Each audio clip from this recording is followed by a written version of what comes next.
So today we will be discussing about Kingdom Monera. So what is Monera? So Monera is the first kingdom of living organisms.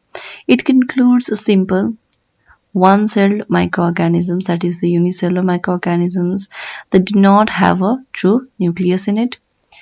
So it comes under prokaryotic organisms. As you know that it doesn't have a true nucleus. Or other membrane-bounded organelles are also absent, like Golgi bodies, endoplasmic reticulum, etc. are not found in this case.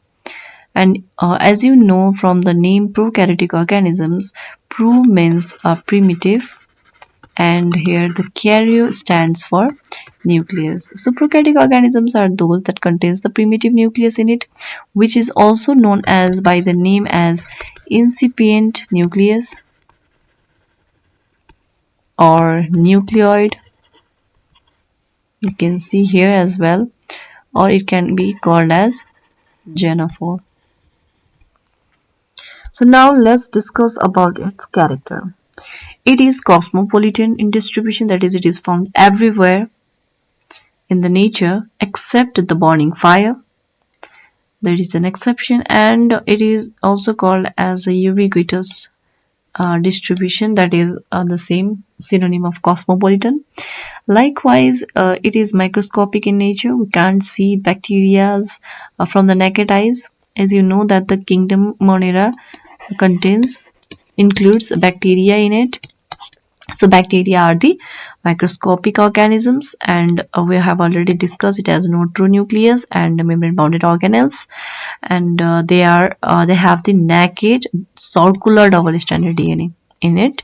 That is, it lacks histone protein, and the histone protein isn't present in this case. The main function of histone protein is to fold the DNA, if we talk in simple terms, but there is a little bit of folding in the DNA in Kingdom Monera. It is provided by the non-histone proteins that is present in it, but it lacks the histone protein in it, and it possesses a rigid cell wall. As we know that bacteria can thrive in a lot of different environments, so it requires a rigid cell wall to survive in different extreme conditions. And they have two types of autotrophic and heterotropic mode of nutrition.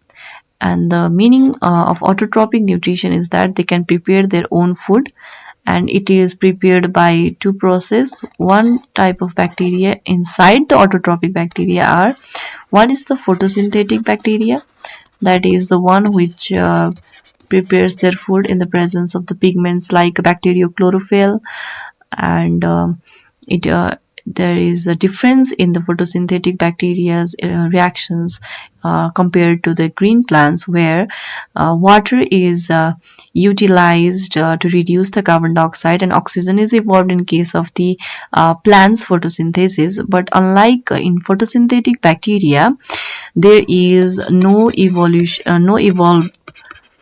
is no evolvement of oxygen gas, and there is no utilization of water.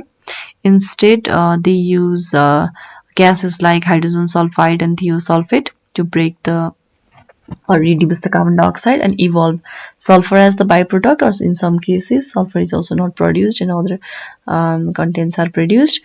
And next type is inside autotrophic is the chemosynthetic bacteria, where the chemical energy is utilized for making food.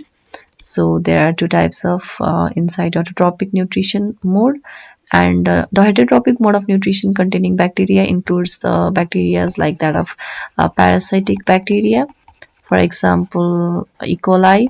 Likewise, another is the saprophytic bacteria, that is the one which gains its energy by the inorganic organic compounds, and it are like decomposers, nutrient recyclers. And next one is the symbiotic type of bacteria, like that of rhizobium, that is present in the root nodules, that has fixation of nitrogen gas that could be easy to intake by the plants. And next character is that the mode of reproduction is primarily asexual type of reproduction. That is commonly we can say that binary fission is the mode of reproduction in case of bacteria. That are included in the Kingdom Monera. And now let's talk about the classification of the Kingdom Monera. So Kingdom Monera is classified into two types. That is, one is the eubacteria, where you know that U means a true, so it includes true bacteria in it, and archie, that is, it means ancient, so it includes the ancient bacteria in it. And even the bacteria is further divided into bacteria and cyanobacteria. And you know that cyanobacteria is also known as the BGA, that is the blue-green algae. And the bacteria are the true bacteria that includes peptidoglycan in its cell wall. Its cell wall is made up of peptidoglycan, and it is found in various habitats, which includes examples like Escherichia coli, lactobacillus, that makes milk to curd through fermentation process, and like streptococcus, which gives us antibiotics are obtained from these. Then cyanobacteria are those which are the photosynthetic type of bacteria. That is, they are able to prepare their own food as they contain the pigment chlorophyll, and they perform oxygenic photosynthesis. Example like nostoc, anabaena, or ciliaria. And archibacteria are those which doesn't have peptidoglycan in their cell wall. Instead, they have pseudopeptidoglycan, and it is very much rigid in structure that prevents and makes it able to thrive in the extreme environments. Like extreme environments, we can say like some are the thermophile bacteria. That is, thermo means heat and phile means love, so they are heat loving bacteria that include like example thermoplasma. And next one is the halophiles. You know that halo means salt loving, so phile means love, so there includes the bacteria that are salt lovers, like for example halobacterium. And another is the methanogenic bacteria, that is the one who thrive in extreme conditions where methanogens is present, that is like for example methanobacteria, etc. And we will be discussing about bacteria in detail in the next part. Thank you for watching. If you like it, can subscribe the channel, and you can comment for me the topics that you want to know more about. Have a good day, night.